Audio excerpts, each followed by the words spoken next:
Katie and the Christmas Chimney.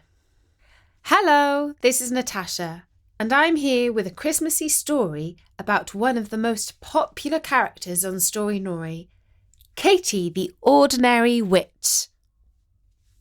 In history lessons, Katie and her class were studying the time of Queen Victoria, who reigned over Great Britain from 1837 to 1901.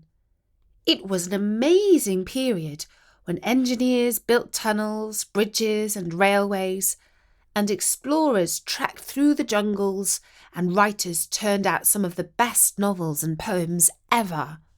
But Katie's history teacher, Mr. Old, only seemed interested in all the bad stuff. For homework, everyone had to prepare a project on how terrible it had been to be a child born into Victorian times. Katie researched Victorian schools. It seemed that education in those days meant one thing: suffering. The teachers of days gone by made Miss Vile seem like a pussycat. They revelled in beating children with thin canes and making them kneel for hours on a stone floor. The only good thing you could say about going to school in the 1800s was that it was better than the alternatives, which, if you came from a poor family, could be pretty gruesome. For example, some children as young as 6 worked as chimney sweeps. Their lives were so terrible that Katie's best friend Isis was close to tears when she presented her findings on them to her class. She explained how small children had to climb up chimneys, scraping their hands and knees, getting covered in soot, and always at risk of getting stuck there. Sometimes, if they were too slow, the master sweep would light a fire to hurry them up.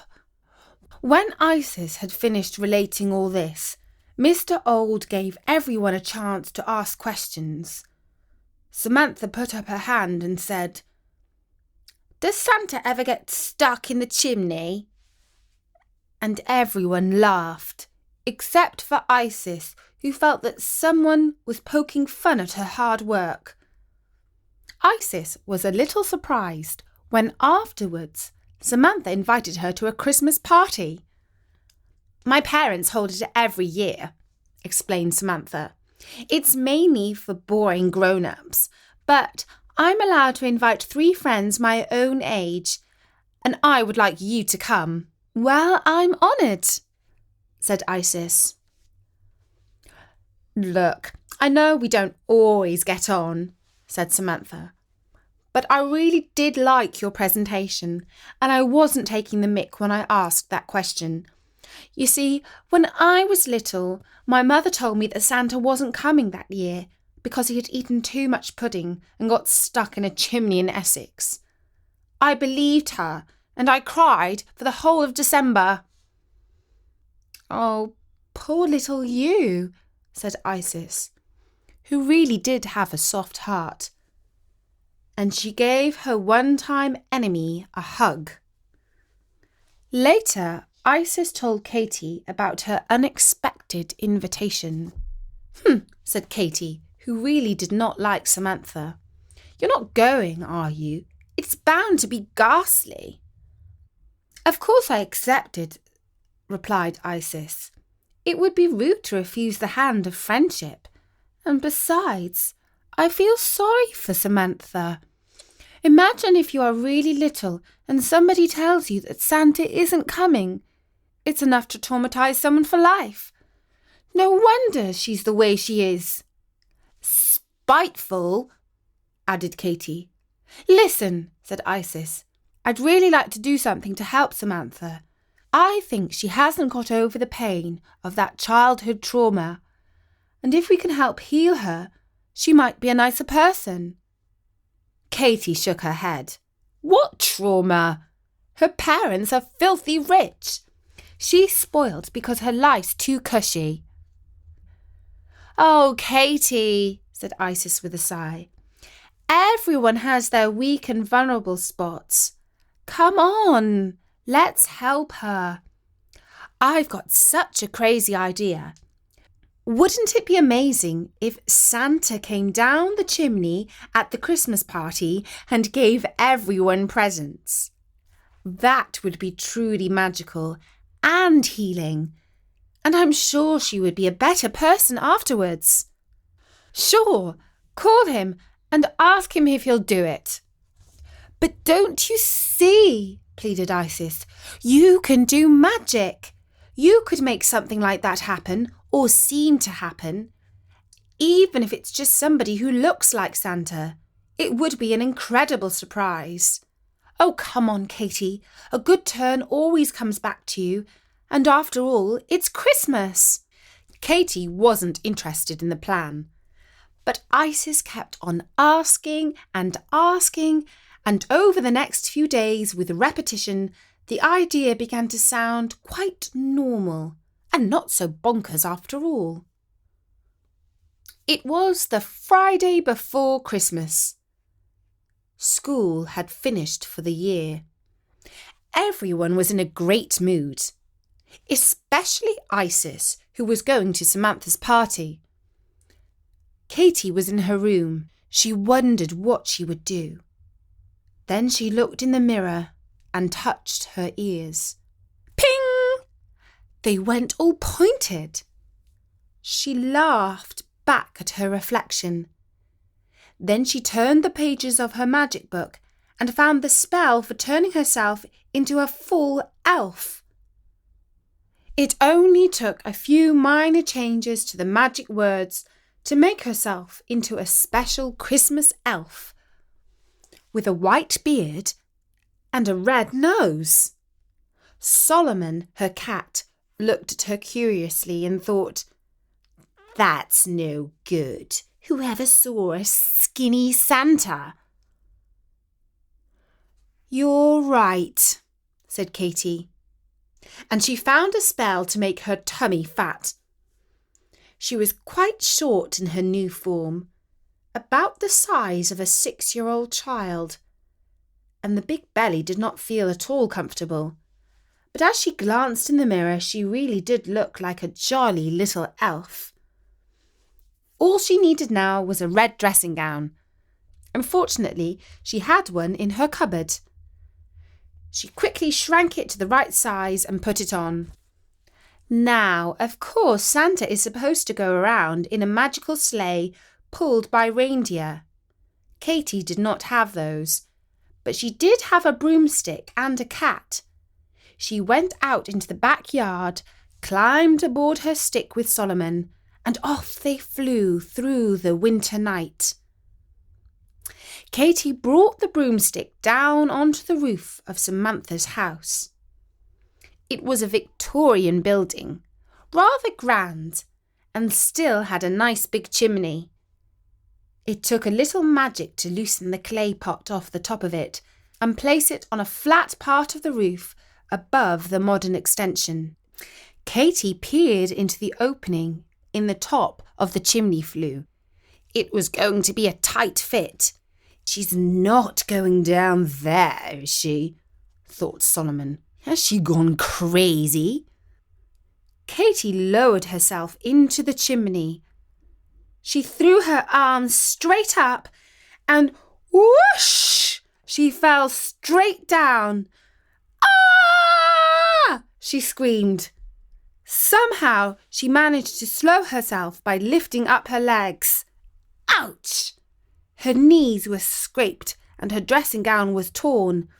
It was totally dark in the chimney and not at all nice. Choo! Soot was getting up her nose and she felt all grimy. Slowly she began to edge her way down. "I'm going to be a very dirty Santa when I arrive," she thought to herself.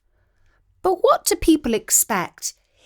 If they don't clean their chimneys, then they can't complain if Santa wipes his feet on their hearth rug.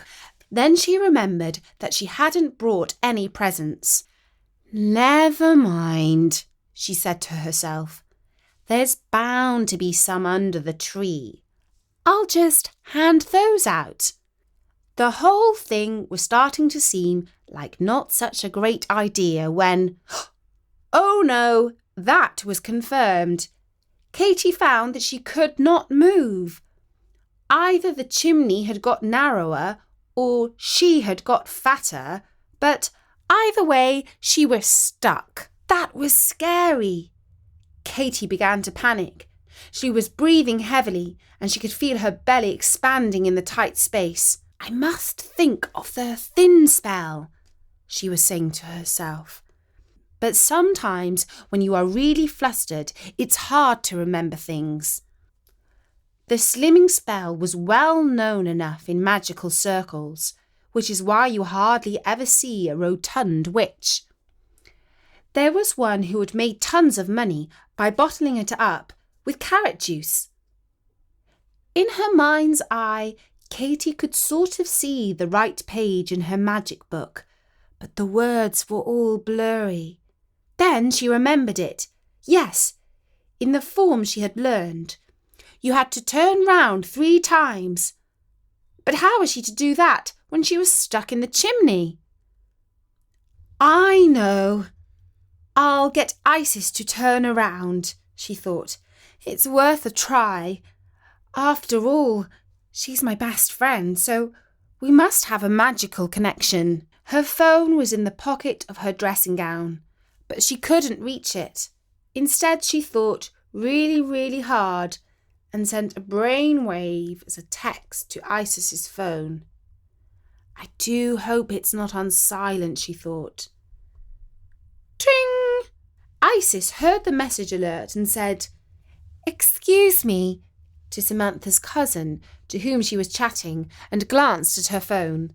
The text said, "I'm in the chimney, stuck. Think of me and turn around 3 times. It's my only hope for getting out of here." Excuse me again," said Isis, as she turned around 3 times, thinking of Katy. The cousin, whose name was Ralph, and who was really quite good-looking, in a slightly cruel sort of way, stared at Isis. "It's for good luck. Just a Christmas tradition in our family," said Isis, trying not to show how concerned she was. She glanced over to the fireplace, not quite sure what to expect. Was Katy really going to drop down the chimney? Vroom! The fire lit itself, and flames started to do a little dance around the wooden logs. "Did you see that?" asked Ralph. Isis nodded.